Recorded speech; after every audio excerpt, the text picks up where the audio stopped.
रोशनपुर एक छोटा सा गांव था जहां पर हरीश नाम का एक किसान अपने परिवार के साथ रहता था। उसी गांव में जगदीप नाम का एक और किसान रहता था जो हरीश से बहुत जलन खाता था, क्योंकि हरीश अपने छोटे से खेत से बड़ी अच्छी पैदावार उठाता था। हरीश गांव में हर किसी के काम आता था, कभी किसी के काम को मना नहीं करता था और जितना हो सकता था सबकी मदद भी किया करता था।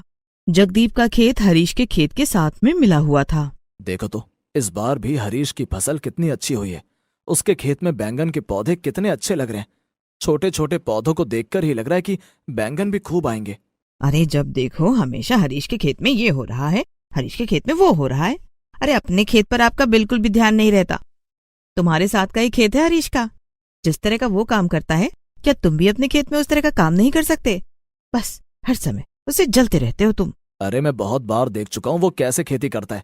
मैं भी उसी की तरह खेती करता हूँ, लेकिन पता नहीं मेरे खेतों को तो लगता है फसल उगाना ही नहीं आता। अजी तुम रहने दो, मैं उसके घर जाकर पता करती हूँ।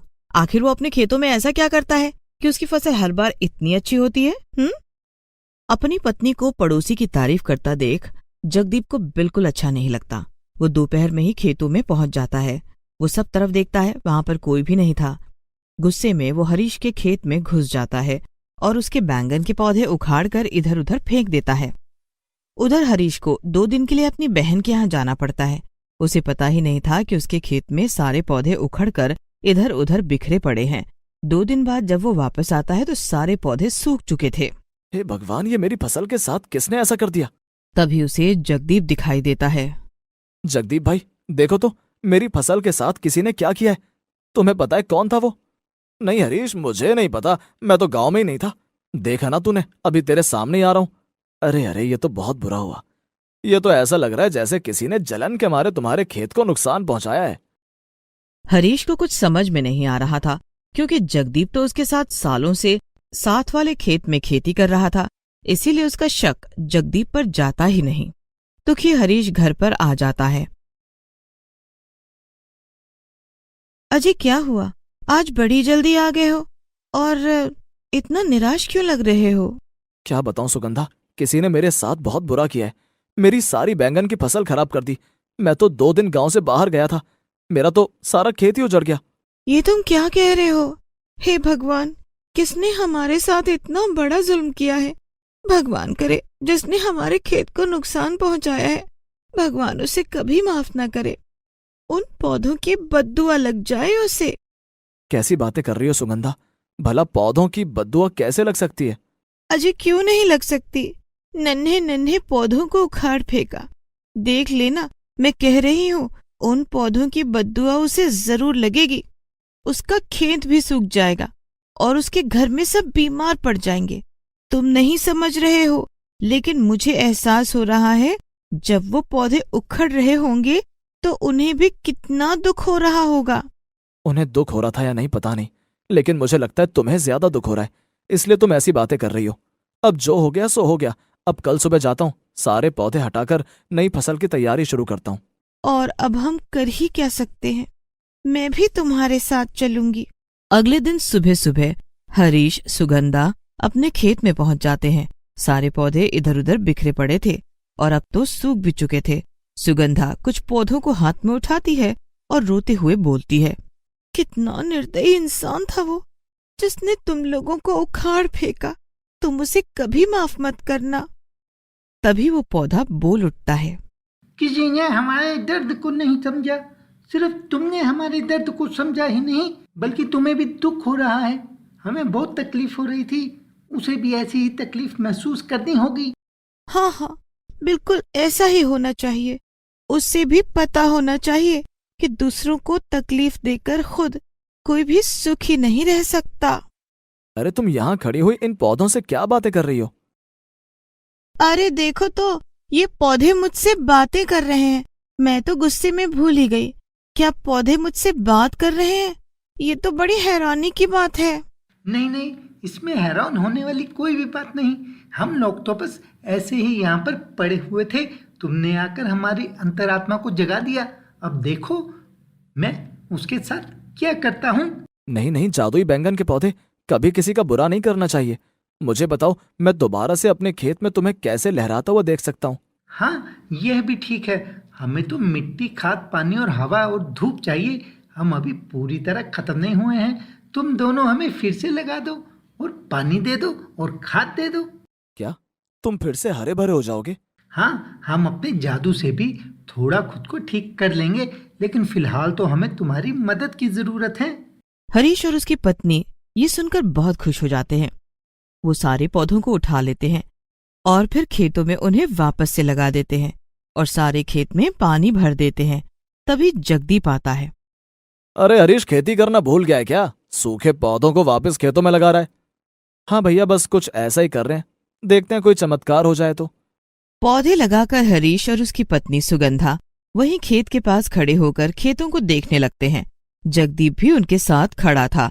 वो देखता है कि उनके खेत में लगी वो सूखे पौधे धीरे धीरे हरे हो रहे हैं और उनके खेत में लगी हुई फसल सूखने लगी है। अरे ये क्या हो रहा है? जैसे जैसे तुम्हारे खेत के बैंगन के पौधे हरे भरे हो रहे हैं, मेरे खेत के पौधे सूख रहे हैं। हरीश और सुगंधा अपने खेत की तरफ देखते हैं और वो समझ जाते हैं कि उनके खेत को नुकसान पहुंचाने वाला कोई और नहीं, जगदीप ही है। इसका मतलब हमारे खेतों को तुमने नुकसान पहुंचाया जगदीप भैया? लेकिन क्यों? हमने आपका क्या बिगाड़ा था? और हम तो कितने अच्छे पड़ोसी भी हैं। ये आपने अच्छा नहीं किया। अब इन पौधों की बदबू तुम्हें खा जाएगी। हाँ। ये तुम क्या कह रही हो भाभी? बहुत बुरे हो।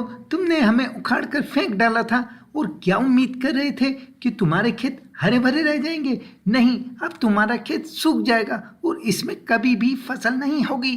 तुम बीमार रहने लगोगे। तुम्हारे घर में भी कभी अच्छा नहीं होगा। अरे बाप रे, ये क्या? ये मैं क्या देख रहा हूँ? ये पौधे तो बोल रहे हैं। हाँ, हम लोग जादुई बैंगन के पौधे हैं। हमें बहुत तकलीफ हुई। उस तकलीफ के लिए अब तुम्हें भी उस तकलीफ को देखना होगा और झेलना होगा। और तभी जगदीप अपने खेतों की तरफ देखता है। वो सारा सूख चुका था। अचानक से ही उसे बहुत तेज बुखार हो जाता है और उसका दिल घबराने लगता है। तब हरीश किसी तरह उसे उसके घर लेकर जाता है और देखता है कि उसके घर में भी सब लोग बीमार पड़े हुए हैं। देखा जगदीप, तुमने कितना गलत किया। तुमने हरे भरे पौधों को काटकर मुझे नुकसान पहुंचाने की कोशिश की और खुद तुम्हें कितना नुकसान हो गया। इसलिए कहते हैं प्रकृति से खिलवाड़ नहीं करना चाहिए। तुम्हें क्या लगा वो अपना बदला नहीं लेंगे? माफ कर दो भैया, मुझे माफ कर दो। उन पौधों से कहो हम लोगों को माफ कर दें। क्या किया है तुमने? किससे माफी मांग रहे हो? फिर हरीश और उसकी पत्नी सारी बात जगदीप की पत्नी को बता देते हैं।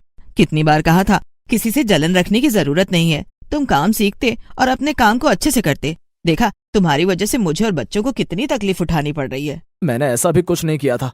अजी चुप हो जाओ तुम। झूठ भी बोल रहे हो अब।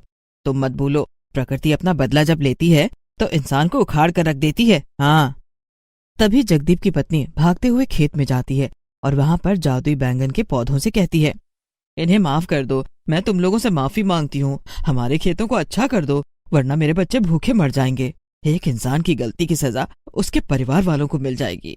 मुझ पर दया दिखाओ और अपनी बात वापस ले लो। तब तक वहां सुगंधा भी पहुंच जाती है और जगदीप की पत्नी को रोते बिलखते देखकर वो जादू के बैंगन के पौधे से कहती है, मैं बहुत दुखी और गुस्से में थी, इसीलिए मैंने तुम लोगों को उकसा दिया। जिसकी गलती थी उसे सजा मिल चुकी है, पर उसके परिवार और उसके बच्चों को नहीं। नहीं, मुझे भी माफ कर दो और इनका भला करो। मैं अपने बच्चों की कसम खाकर वादा करती हूँ, अब जिंदगी में कभी भी वो किसी को नुकसान नहीं पहुंचाएंगे। ठीक है, मैं तुम दोनों की बात मान लेता हूँ। और सुगंधा, तुमने मुझे बताया नहीं था, बल्कि मुझे पता था मेरे साथ गलत हुआ है और मुझे उसे सबक सिखाना चाहिए। जो हम सिखा चुके हैं वह अब सही हो जाएगा। देखते ही देखते जगदीप के खेत की फसल भी ठीक हो जाती है। जगदीप की तबीयत भी ठीक हो जाती है और उसके परिवार की भी। जगदीप फिर अगले दिन आकर जादुई बैंगन के पौधों से माफी मांगता है। जाओ, हमने तुम्हें माफ कर दिया। पर मैं तो बड़ी दुविधा में आ गया हूँ। तुम लोग तो जादुई बैंगन के पौधे हो। अब तुम पर लगने वाली फसल जादुई होगी या फिर वो नॉर्मल बैंगन होंगे? चिंता मत करो, तुम सारे बैंगन तोड़कर बाजार में बेच सकते हो। तुम पति पत्नी दोनों बहुत भले हो, तुम सबकी मदद करते हो, इससे हम भी तुम्हारी मदद करेंगे। और उसके बाद हरीश के खेतों से काफी अच्छे बैंगन की पैदावार होती है और वो उन्हें बेचकर खूब पैसे कमाता है और अपने परिवार के साथ खुशी खुशी जीवन बिताता है।